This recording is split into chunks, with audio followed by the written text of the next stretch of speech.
Advocate Saiful ইসলামকে শহীদ করা হয়েছে, মুসলমানদের রক্ত আঁকা হয়েছে। শাপলা চত্বরে আমরা একবার গেছি, দরকার পড়লে 10 বার যাব, নিজের রক্ত দেব, সাগর পরিমাণ রক্ত বিসর্জন দিব। ঘোষণা একটা, রক্ত দরকার পড়লে দেব। আমার ইসলাম যদি আক্রান্ত হয়, আমার ইজ্জতের শান নিয়ে যদি টানাটানি হয়, আমার আল্লাহ নিয়ে যদি কটূক্তি করা হয়, রক্ত যেমন দেব, ইস্কনের রক্ত আমরা চুষে নেব। চিল্লা বলেন ঠিক কিনা? শুধু রক্ত দেওয়ার জিহাদ কোথায় পেয়েছে? ঘোষণা একটা, রক্ত দিব, দরকার পড়লে রক্ত নিব। রাজি আছেন? শুধু রক্ত দিব, রক্ত দিব। আর থেকে মুরগির বাচ্চা। জিহাদের জন্য প্রস্তুত থাকা লাগবে আমাদের। আপনার আমার সামনে ভারতের যুদ্ধ দামামা বেজে যাচ্ছে, যেটা হাদিসে নববীর মধ্যে এলান এসেছে। আল্লাহ নবী বলেছেন, হামাগুড়ি দিয়ে হলেও সে যুদ্ধে অংশগ্রহণ করবা। যে বান্দা অংশগ্রহণ করেছে, আমি মদিনাওয়ালা নবী তার জন্য কিয়ামতের ময়দানে সুপারিশগার হয়ে দাঁড়িয়ে যাব। আমরা জিহাদ করতে প্রস্তুত না কেন? আমি নিজেকে জঙ্গি বললাম, জঙ্গি সংগঠন তাকে বলি নাই, ব্যাখ্যা করি। বাংলাদেশের মানুষের অন্তরে আর দেমাগে গতানো হয়েছে বই, পুস্তক, পাঠ্য বইয়ের মাধ্যমে। তা কিভাবে? উদাহরণ দিই, তাহলে আরো সহজভাবে আপনার বিষয়টা বুঝে আসবে। আমি মনে করেন গত 5-7 মাস আগে এই মাহফিলে এসেছি, মনে করেন আসছি, হাজার হাজার জনতা আলোচনা শুনছে। আমি বললাম, আমি একজন 71 সনের মুক্তিযোদ্ধার সন্তান বলেছি। আমার আব্বাজান 71 সনে মুক্তিযুদ্ধ করেছেন। আমার আব্বা একজন যোদ্ধা।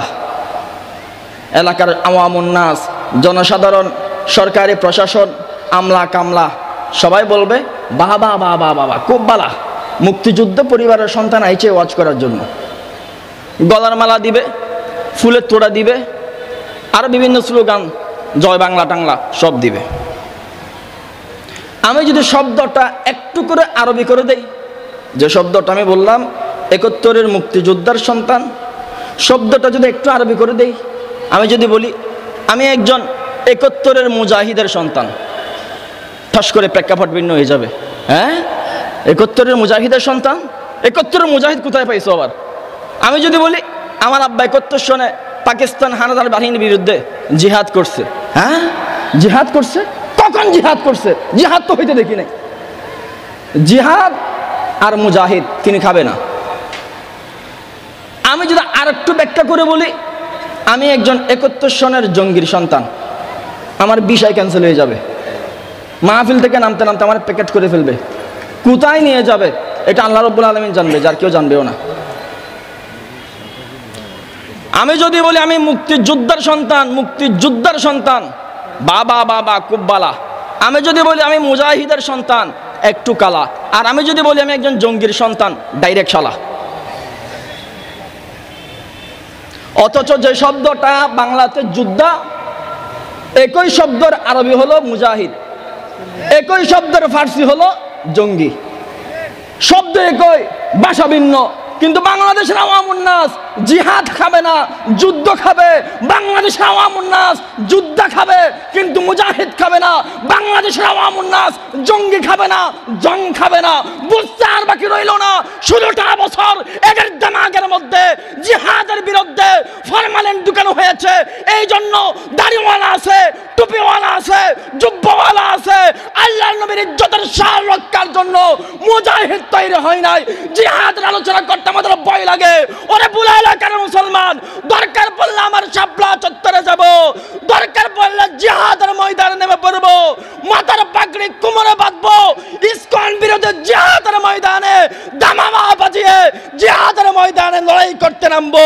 কে কে রাজি আছো? 2 হাত তুলে আল্লাহকে দেখে দাও।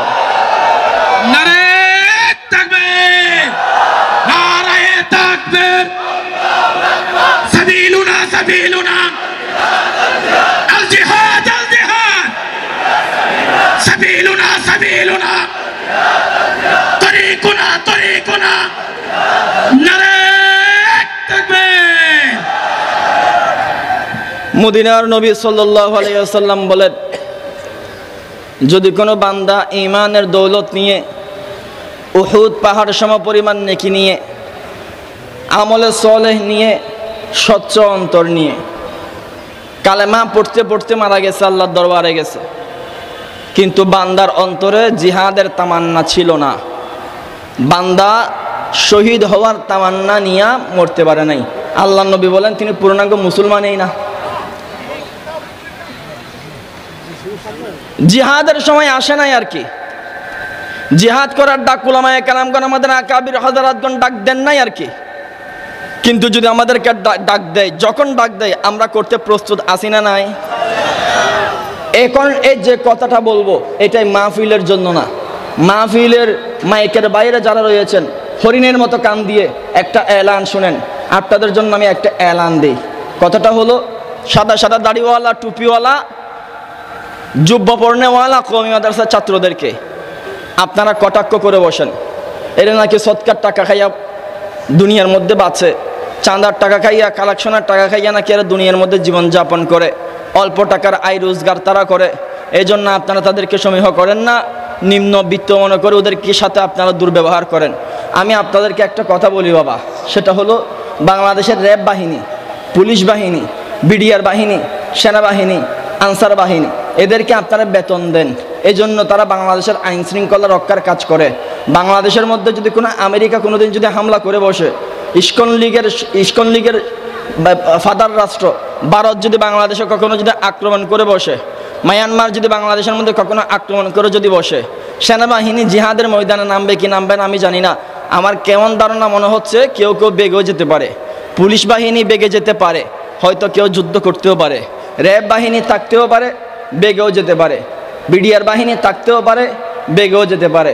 এই যে কওমি মাদ্রাসার সাদা সাদা টুপিওয়ালা পোলাপান দেখতেছেন, ডাইলের পানি খাইয়া মাঠের মধ্যে বৈশা রয়েছে আলোচনা শোনার জন্য, এদেরকে আপনারা কাঠমোল্লা বলবেন না, এরা কাঠমোল্লা না রে বাবা, কাঠমোল্লা দেখে আপনার এত অ্যালার্জি, এগুলো সবটা স্টিল মোল্লা।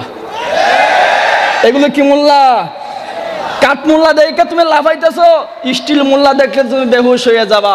এই সমস্ত উলামায়ে কেরামদেরকে, আওয়ামুন নাস জনসাধারণদেরকে উদ্দেশ্য করে বলবো, এদেরকে আপনারা কটাক্ষ করবেন না রে বাবা।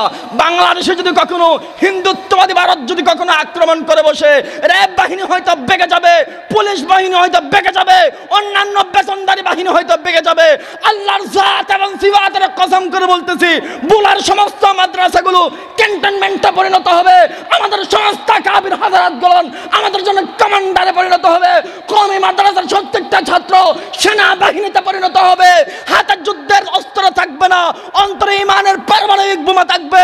ভারতের এক একজন হানাদার বাহিনীর বিরুদ্ধে জিহাদের ময়দানে কওমি মাদ্রাসার ছাত্ররা নেমে যাবে, তোমরা যুদ্ধ করবা বেতনের জন্য, কওমি মাদ্রাসার ছাত্ররা ভারত বিরোধী যুদ্ধ করবে বেতনের জন্য নয়, আল্লাহর পক্ষ থেকে জান্নাত উপহার পাওয়ার জন্য। ছেলে বলেন ঠিক কিনা? এদেরকে নিয়ে কটাক্ষ করবেন না, এগুলো বাংলাদেশের আসল ফোর্স, এগুলো সবটা বাংলাদেশের আসল সেনাবাহিনী। বাংলাদেশে 71 সালে যারা যুদ্ধ করছে, সেনাবাহিনী র্যাব বাহিনীর চাইতেও বেশি দিনদার বাহিনী ছিল। কি বাহিনী? নামাজ বাহিনী, রোজা বাহিনী, জিকির বাহিনী। লুঙ্গিটা ছিল গায়ে দেওয়ার জন্য, একটা গেঞ্জি ছিল না, কিন্তু ইসলামের জন্য, দেশের মানচিত্র রক্ষার জন্য তারা যুদ্ধ করছে কি করে নাই? আগামীতেও যদি এরকম ক্রাইসিস দেখা দেয়, আমরা যুদ্ধ করব কি করব না? আসেন ইস্কন লীগের বিষয়ে আলোচনা। চট্টগ্রামে একটা অ্যাডভোকেট সাইফুল ইসলাম রহমতুল্লাহ আলাইকে এরা দিন দুপুরে শহীদ করলো। এর ছোট্ট বাচ্চা, নাবালিকা বাচ্চাকে জিজ্ঞাসা করা হয়, তোমার আব্বু কোথায়? মা বলেন নানুর বাসায় গেছে। এই বাচ্চা বলেন নানুর বাসায় গেছে। আমাদেরও তো বাচ্চা কাচ্চা আছে, দেখলে অন্তর ভূমিকম্প তৈরি হয়, খারাপ লাগে। ও মা, তুই তো বুঝোস নাই, তোর বাপ এমন এক জায়গায় গেছে যেখানে শুধু মুসাফিররা যেতে পারে, আর ফেরত আসার সুযোগ থাকে না, গেছে আর আসবে না। মা জিজ্ঞাসা করা হলো, এই অ্যাডভোকেট সাইফুল ইসলামকে শহীদ করা হলো কেন? তিনি কি মানুষ হওয়ার কারণে? বলে না। তিনি কি অ্যাডভোকেট হওয়ার কারণে? বলে না। উকিল হওয়ার কারণে? বলে না। কেন শহীদ করা হলো? একটাই কারণ, তিনি মুসলমানদের পক্ষে দাঁড়ানোর কারণে। কিসের কারণে? কিসের কারণে? মুসলমানদের পক্ষে দাঁড়ানোর কারণে অ্যাডভোকেট সাইফুল ইসলামকে শহীদ করা হয়েছে। কোথায়? চট্টগ্রামে। কোন জায়গায়? হেফাজতের জন্ম যেখানে। কোন জায়গায়? বাংলাদেশ ইসলামাবাদ যে এলাকা বলা হয় বাংলাদেশের মধ্যে, সে এলাকায়। কোন এলাকায়? যেখানে আলেম ওলামাদের ঘাঁটি, ইলিম আস, সেই জায়গার মধ্যে। আর আমরা বসে রয়েছি। শরীয়তের ফতোয়া হলো মুসলমান যদি আক্রান্ত হয়ে যায় অটোমেটিক্যালি জিহাদ ফরজ হয়ে যায়। জিহাদ তখন ফরজ হওয়ার জন্য বড় বড় আয়াতে কারিমা, নুসুস আর মুতুন হাদিস নববী লাগে না। মুসলমান যখন আক্রান্ত হয়ে গেছে, জিহাদ ফরজ হয়ে গেছে, আমার ভাই যখন শহীদ হয়ে গেছে, একটা ইস্যু বানিয়ে তখন বাংলাদেশের মধ্যে ইস্কন লীগকে নিষিদ্ধ করা উচিত ছিল। এখনো পর্যন্ত বাংলাদেশের মধ্যে ইস্কন লীগকে নিষিদ্ধ করা হয় নাই। আমি প্রশাসনের দৃষ্টি আকর্ষণ করে বলতেছি, অতি শীঘ্রই বাংলাদেশের মধ্যে ইস্কনকে আপনারা নিষিদ্ধ করেন, না হয় বাংলাদেশের আপামর জনতা যদি নিজেদের হাতকে শক্তিশালী করে যদি ভূমিকা পালন করে, বাংলাদেশের নতুন মুক্তিযুদ্ধ শুরু হয়ে যাবে। চিল্লায় বলেন ঠিক কিনা? অতীতের যত ইসলাম অবমাননা, আল্লাহ এবং নবী নিয়ে কটাক্ষ, এগুলো সবটা করছে ইসকনের বাচ্চারা। এগুলো আপামর হিন্দুরা কম করছে, সবটা করছে ইসকনের বাচ্চারা। উদাহরণ দিব, 19 সালে এই বোলা বুরহানুদ্দিনে একজন লোক ইসলাম বিরোধী, আল্লাহ বিরোধী, নবী বিরোধী কটাক্ষমূলক কথা বলেছে। আপনারা প্রতিবাদ জানালেন, প্রশাসন থেকে গুলি ছোড়া হলো। বুলা এলাকার তার 4 জন নবী প্রেমিক আশিক রাসূল আল্লাহর বাড়ির মেহমান হয়ে গেছে। কয়জন? মনে রাখবেন, যেই জায়গায় 4 জন নিহত হয়, মনে রাখবেন সেই জায়গায় 400 মানুষ আহত হয়। যেই জায়গায় 400 মানুষ নিহত হয়েছে, বুঝে নিতে হবে সেই জায়গার 40,000 মানুষ আহত হয়েছে। বাংলাদেশের বুলা এলাকায় যদি 4 জন নিহত হয়, বুঝতে আর বাকি রইল না, সেই নিহত প্ল্যাটফর্মের অনেক আহত ভাই পঙ্গু হয়ে এই মাহফিলে উপস্থিত হয়েছে, আছে না নাই? প্রশাসনের ভাই এরা গুলি চলল। আমি আপনাদের সামনে প্রশ্ন রাখতে চাই, আপনাদের নবীর নাম তো মুহাম্মদ, আমরা যতটুকু জানি সাল্লাল্লাহু আলাইহি ওয়াসাল্লাম। আপনারা সেই মুহাম্মদ আরবির শান রক্ষা করতে যাওয়া আন্দোলনের মধ্যে গুলি ছুড়লেন কিভাবে? আমরা তখন বুঝে ফেলেছি আপনাদের নবীর নাম মুহাম্মদ আরবি নয়, আপনাদের নবীর নাম মিস্টার শেখ মুজিব। কষ্ট লাগতেছে? ইসলাম ধর্মকে রক্ষা করার জন্য আমরা আন্দোলনে ঝাঁপিয়ে পড়েছি, আপনারা গুলি ছুড়লেন। আমরা আপনাদেরকে মুসলমান মনে করেছি, ডাবের পানি খাওয়াইছিলাম, উট সেলাইন খাওয়াইছিলাম, বিভিন্ন শরবত খাওয়াইছিলাম, আপনারা গুলি ছুড়েছেন। তখন আমরা বুঝতে পেরেছি আপনারা ইসলাম ধর্মের অনুসারী না, আপনারা আওয়ামী লীগ ধর্মের অনুসারী। 4 জনকে শহীদ করা হলো। পরবর্তীতে 2 বছর এই বিষয়ে তদন্ত হলো। তদন্তের পরে নতুন একজন অপরাধী সামনে আসলো। লেখা হলো পত্রিকায় যে এই হত্যাকাণ্ডের মধ্যে, এই কটাক্ষমূলক স্ট্যাটাসের মধ্যে যে ছেলেটাকে গ্রেফতার করা হলো তার কোনো হাত নাই। অমুক ছেলেটা নরসিংদীতে থাকে, তার হাত। বাপন দাস তার নাম। কি নাম? বাপন দাস। প্রথম যে ছেলেটা তার নাম শুভ। বাপন দাস যে, আমি তার বিষয়ে ইনভেস্টিগেশন রিপোর্ট বের করে দেখেছি, ইস্কনের সদস্য। ইস্কন। 4 জন মানুষ শহীদ হলো। আমি আপনাদেরকে প্রশ্ন করতে চাই যে 4 জন মানুষ দুনিয়া থেকে বিলুপ্ত হয়ে গেছে, জনমের মতো হারিয়ে গেছে, এরা কি আর আসবে? এদের পরিবারের কান্না কি এখনো বন্ধ হয়েছে? যে মানুষগুলো মারা গেছে তাদের বাচ্চাদের কান্না কি এখনো থামছে? তাদের বিবিদের কান্না কি এখনো থামছে? বিধবা স্ত্রীর কষ্ট কি এখনো থামছে? এখনো থামে নাই সেই ঘরের কান্না, এখনো থামে নাই সেই বাচ্চার আহাজারি, এখনো থামে নাই সেই মায়ের তার বাচ্চার এই পচে তাকে তাকার সেই দীর্ঘ রোনাজারি, এখনো থাকে নাই বাবার বুক চিতিয়ে দিন দিন কান্নাকাটি করতে করতে শুকিয়ে যাওয়ার সেই আহাজারি এখনো থামে নাই। আমি মনে করেছি দীর্ঘ 4টা মানুষকে শহীদ করে ফেলার কারণে যাকে গ্রেফতার করা হলো তাকে মৃত্যুদণ্ড দেওয়া হবে, ব্লাসফেমি আইন করে চৌরাস্তার মোড়ে এনে তারা হয়তো ফাঁসি দেওয়া হবে। আমি একটা ইনভেস্টিগেশন রিপোর্টের মধ্যে পেয়েছি যে বাপন দাসটা রয়েছে, গ্রেফতার করার পরে তাকে দেওয়া হয়েছে 8 বছরের কারাদণ্ড। কয় বছরের? এই বুলার কথা বলতেছি, বুরহানুদ্দিনের ঘটনা। 4টা তাজা প্রাণ শহীদ করার বিনিময়ে সাজা হিসেবে 8 বছরের সাজা, মাত্র 8 বছর। এই প্রশাসনের বাচ্চারা হরিণের মতো কান দিয়ে শোনো, স্পষ্ট ঘোষণা দিচ্ছে উলামায়ে কেরামের সমাবেশ থেকে, তোমরা যারা আমার ভাইয়ের 4 জনের রক্ত খাইছো তোমাদের বিচার হবে। তোমাদের ভিতর থেকে আমরা তালিকা চাই, কারা কারা বুলেট ছুড়েছো তোমাদের তালিকা করা হবে। যে বাপন দাস 4 জনকে শহীদ করার ইচ্ছা হয়েছে, 8 বছরের সাজা আমরা মানি না। বুরহানুদ্দিনের এলাকায় এই না, চৌরাস্তার মধ্যে ক্রেনের দড়ির মধ্যে তারা ফাঁসির কাজটা ঝুলাতে হবে, না হয় বুলা থেকে নতুন কর্মসূচি আমরা ঘোষণা করব।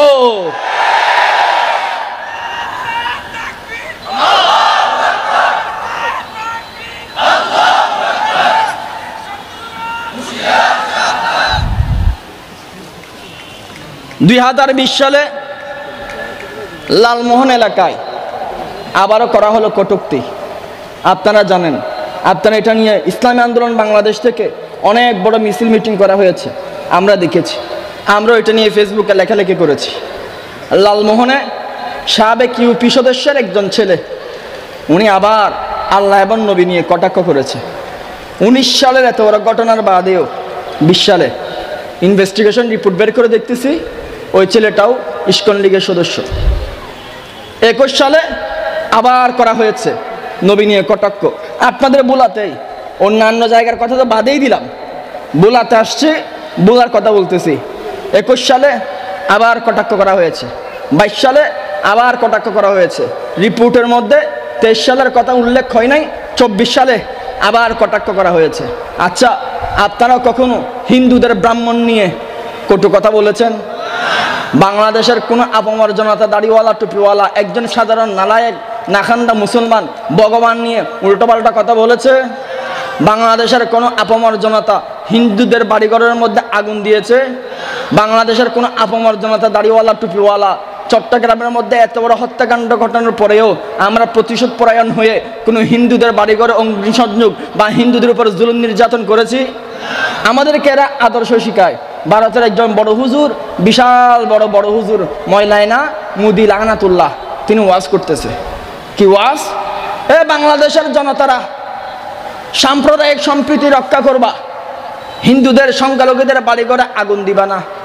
ওয়াজটা করতেছে কে? মিস্টার ব্যাং। কে?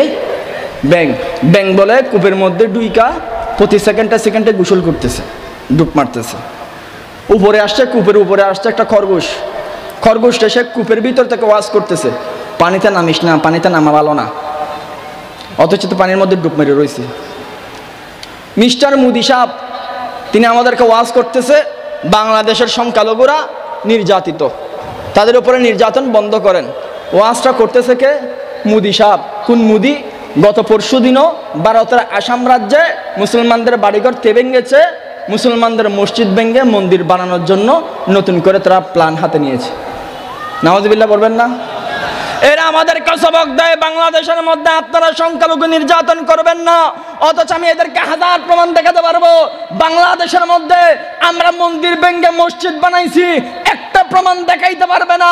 ভারতের মধ্যে অসংখ্য মসজিদ শহীদ করে মন্দির বানানো হয়েছে, একটা নয়, দুইটা নয়, হাজারটা প্রমাণ দেখাতে পারবো। বাংলাদেশের কোন হিন্দুকে হিন্দু হওয়ার কারণে ন্যাশনালিটি ক্যান্সেল করা হয়েছে, একটা প্রমাণ দেখানো যাবে না।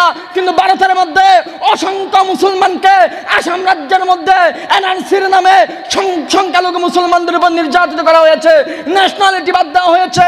লক্ষ উপমা দেখাইতে পারবো। বাংলাদেশের কোন হিন্দুকে কাকড়া খাইছো কেন, কচ্ছপ খাইছো কেন, টিকটিকি খাইছো কেন, এই জন্য তোমাকে হত্যা করব, মারা হয়েছে, একটা প্রমাণ দেখানো যাবে না। কিন্তু ভারতের মধ্যে গরু গোশত খাইলা কেন, এই অপবাদ দিয়ে হাজার মুসলমানকে শহীদ করা হয়েছে। লক্ষ প্রমাণ দেখাতে পারবো। বাংলাদেশের কোন মহিলাকে শাখা পড়লা কেন, সিঁদুর পড়লা কেন, এই কারণে চুল ধরে টান দিয়েছে, একটা প্রমাণ দেখে দিতে পারবে না। কিন্তু ভারতের মধ্যে পর্দা করেছে, হিজাব করেছে, এই কারণে মুসলমান কন্যাকে হিজাব টেনে ছেড়ে ফেলেছে। হাজার প্রমাণ দেখাতে পারবো। ওরে মুদির বাচ্চা, সতর্ক করে দিচ্ছি, গাজওয়াই হিন্দের দামামা বেজে গেছে। আরেকবার যদি 19-20 করস বাংলাদেশ থেকে গাজওয়াই হিন্দের দামামা বাজাইয়ে দিব, ভারতবর্ষ কান কান করে ফেলবো। চিল্লা বলেন ঠিক কিনা?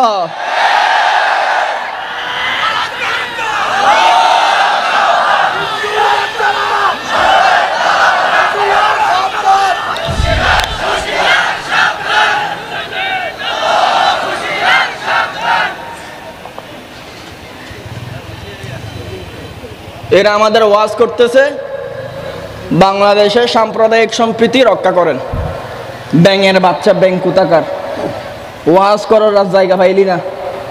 মুসলমানদের বাড়িঘর শহীদ কইরা আবার আমাদের ওয়াজ করতেছে সাম্প্রদায়িক সম্প্রীতি রক্ষা করো। বাংলাদেশের ওলামায়ে কেরামরা, দাড়িওয়ালা টুপিওয়ালারা এক জায়গা যদি বৈষম্য মুইতা দেয়, বাংলাদেশের সমস্ত ইস্কন লীগ ভাই সবাই সব বঙ্গোপসাগরে পড়বে।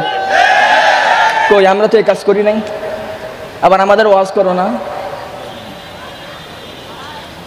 বাংলাদেশের ত্রাণ কর্মসূচি আপনারা দেখেছেন। ত্রাণ কর্মসূচির মধ্যে আমরা মুসলমানদেরকে যতটুকু দিই, হিন্দুদেরকে অতটুকু দিই। দেখেন নাই, আসুন্নাহ ফাউন্ডেশন থেকে দেওয়া হয়েছে। আমিরা মুহতারাম মুফতি রেজাউল করিম, ফৈজুল করিম সাহেব, শাইখা চরমনাই, 2 শাইখাই হিন্দুদের বাড়িঘরে গিয়ে গিয়ে ত্রাণ দিয়েছে। আপনারা দেখেন নাই? কোন হিন্দুর বাচ্চা মুসলমানদেরকে 1 আনা সহায়তা করেছে?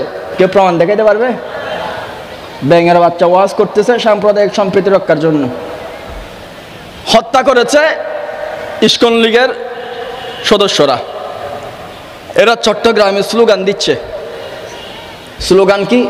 একটা একটা মোল্লা দর, একটা একটা হেফাজতি দর, দইরা দইরা জবাই কর। একটা একটা সরমনাই দর, দইরা দইরা জবাই কর। বলে নাই? ভিডিও আছে, দেখেন না, অনলাইনে আছে। এই হাসিনা যাওয়ার আগে 1 মাস আগে এরা লালদিঘির ময়দানের মধ্যে মিছিল করছে। বলেন তো, বাংলাদেশের কোন আপামর জনতা একটা একটা হিন্দু দর, দইরা দইরা জবাই কর কেউ বলছে? কথা বলেন না কেন? কেউ বলছে? একটা একটা ব্রাহ্মণ দর, দইরা দইরা জবাই কর কেউ বলছে? একটা একটা ইস্কন দর, দইরা দইরা জবাই কর কেউ বলছে? তাহলে বাংলাদেশের মধ্যে বৈশা যদি এই ইস্কন লীগ মুসলমানদের বিরুদ্ধে, দাড়িওয়ালা টুপিওয়ালার বিরুদ্ধে যদি এইরকম উগ্রতা ছড়াতে পারে, একবার চিন্তা করেন ওকিস আলা হাজা ভারতের মুসলমানরা কত বেশি নির্যাতিত। একবার চিন্তা করেন। এরা সংঘবদ্ধভাবে কাজটা নামিয়েছে। গত পরশুদিনের রিপোর্ট দেখলাম, ইস্কনের অ্যাকাউন্টে অল্প কয়েকদিনের মধ্যে, কয়েক মাসের মধ্যে 240 কোটি টাকার লেনদেন হয়েছে। আমার প্রশ্ন, এত শত কোটি টাকা এরা পাইছে কই? এটা আমার প্রশ্ন। প্রশাসনের কাছে আমার আবদার, কাজ আপনারা করেন, না পারলে দায়িত্ব আমাদের দেন। যদি আপনাদের হেডেমে না কুলায়, দায়িত্ব আমাদেরকে দেন। আপনাদেরকে যেই খাতে দেওয়া হয় আপনারা সেটা ঘুষের রাজ্যে পরিণত করেন। দাড়িওয়ালা টুপিওয়ালাকে দায়িত্ব দেন। বাংলাদেশ সুজলা সুফলা করব, সুদমুক্ত, ঘুষমুক্ত, সুন্দর মদিনার রাষ্ট্র আমরা উপহার দিতে প্রস্তুত আছি। আগামীতে রাজি আছেন তো? ইনশাআল্লাহ। বহুত দিন খাইও তোমারা, আন্ন খাইও। বহুত গড়তে হাত দিছেন। এবার ইসলাম নিয়ে আমরা বাংলাদেশে ইসলামের উত্থান ঘটাবো। রাজি আছেন ইনশাআল্লাহ? আমি আর একটা কথা বলবো, কথা বলে শেষ করতেছি। এই ইস্কন লীগের নেতা, এর নাম বলে চিন্ময় দাস। এই হুজুরকে চিনেন? সাবানের গোল্লার মতো টাকলা মাথা, শুধু একটা বানরের লেজের মতো একটা লেজের চুল লাগছে। এই সন্ত্রাসী, চট্টগ্রামের সন্ত্রাসী, এই সন্ত্রাসীকে গ্রেফতার করা হলো। ওই গ্রেফতারের প্রতিবাদ করতে গিয়ে ইস্কন লীগরা চট্টগ্রামের একজন মুসলমান শহীদ করলো।